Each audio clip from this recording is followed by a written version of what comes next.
guys, we're about to go out with this car for practice. This is Eric's Horn's Super Saloon that we built for him a while ago.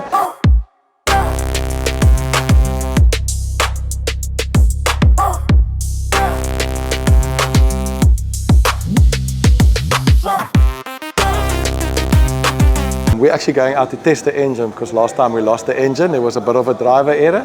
But ultimately, this is a specifically built space frame car. We didn't build it. We bought it from somebody out in Worcester that campaigned the car for a long time. It used to have a V8 in it. It's got a lot of repurposed old SAS car parts in it. So it's got a lot of Howie stuff in it, like Howie hubs, the Howie steering rack. It's got big brakes on it, all from the SAS car. It's running a 328 turbo. It's still a 2.8. It's still using the 328 gearbox. There's a rule in this class that the back of the engine may not be further than a meter between the front wheels. So it's on the limit of that rule. In fact, the engine is so far back, you'll see the gear lever is actually a bit of an awkward position, but we don't change gears, so it doesn't really matter. It runs on ethanol. I tried to be really clever with the cooling on this car. It's all highly ducted. We go through the intercooler, then through the radiator, then out the top of the bonnet. It works just fine as long as the car is at pace. And I'm not really a stock car person. I always underestimate the fact that there isn't really a cool down lap. So very recently we added some fans to it. It runs on full slicks. There's a rule how wide the tires are allowed to be.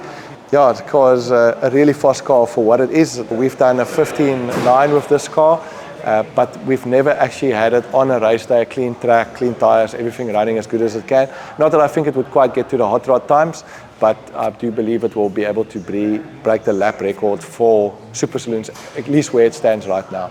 So yeah, we're about to wrap it up here, head over to the track. It's a bit of a windy day, but we're going to go do some testing and you guys will see some laps and the car going around the track.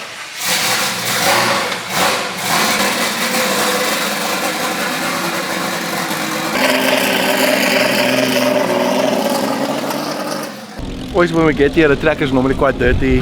We, doing a bit of an engine running.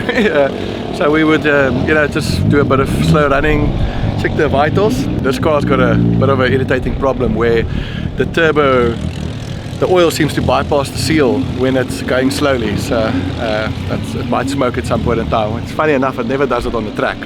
But I see a ball bearing turbo in this car's future. So we'll see how far it gets.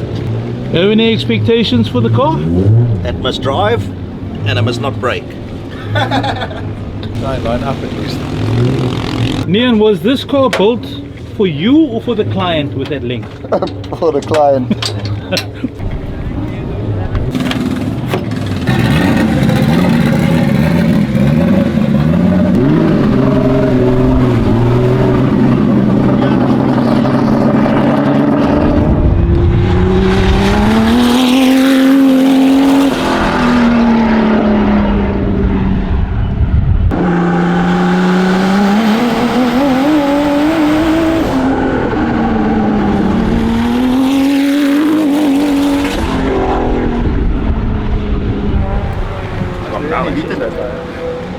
Yeah, it's obviously a good shakedown. Everything felt fine.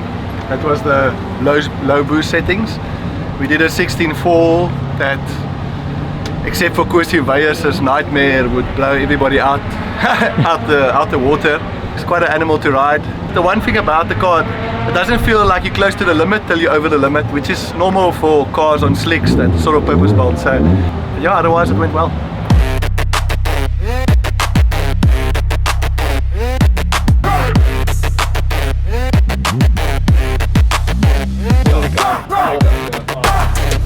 One thing I don't miss about stock car racing is these steel seats that are really uncomfortable. Okay, Elton, ek is nie so kampioen soos jy nie. This is my friend Elton van Villiersdorp. Elton is a multiple SA champion. He's just not recognized as a SA champion. He's not, what is Villiersdorp #1?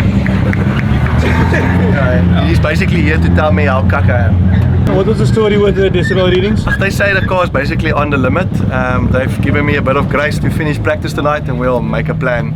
I do think the way they measure decibels is, if the exhaust pipe was pointing the other direction, it would have been quiet. If it was pointing up or down, it just happens the exhaust pipe points straight at them. So it's a bit of a wishy-washy business.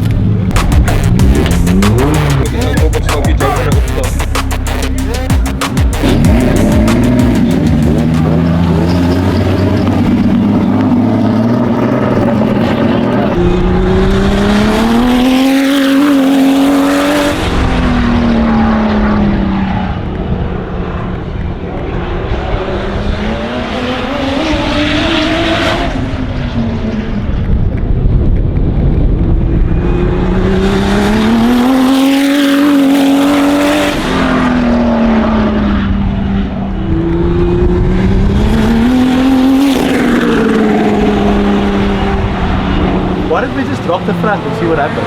It's not touching the ground on the brake. Let's just drop the front. Okay, so we've run 2 practices. I'm now happy that the engine is performing as expected. The oil pressure, water temperatures, everything feels fine. But obviously, I've now driven it and I can feel some issues with the handlings. And we can see the attitude through the car. You know, the guys around the track is giving their opinions. So we're going to drop the nose a bit. And yeah, we're just trying to get the attitude of the splitter a little bit better in the front. So we're going to drop the front. It never touches under braking or anything. So yeah, we're basically putting a bit more rake into the car.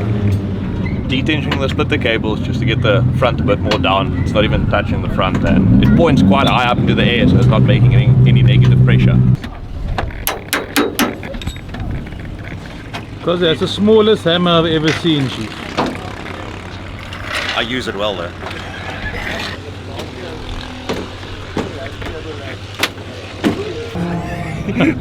We're filling up with ethanol.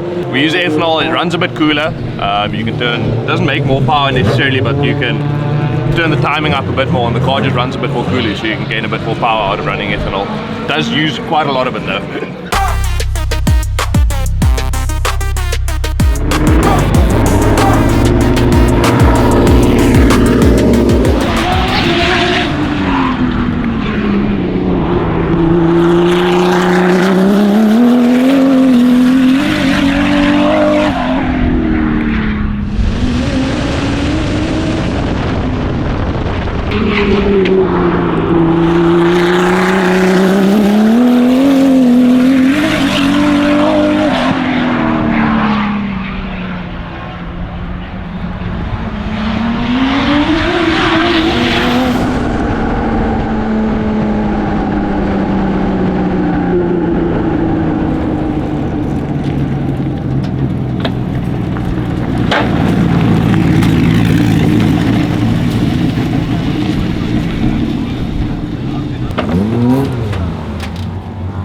Well, not too much front brakes on this wheel.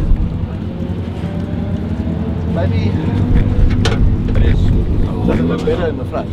Okay, does this look better at the corners? It's still coming out level, but it's way lower. Yeah, it does look maybe a stagger, there's no actually level and fine other.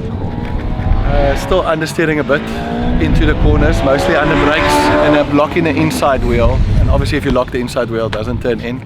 So it feels like we don't have enough brake pressure at the back, but it's not, it never locks the outside wheel. You know, so it feels almost like I need a bias between the 2 front wheels so I can actually push the brakes harder.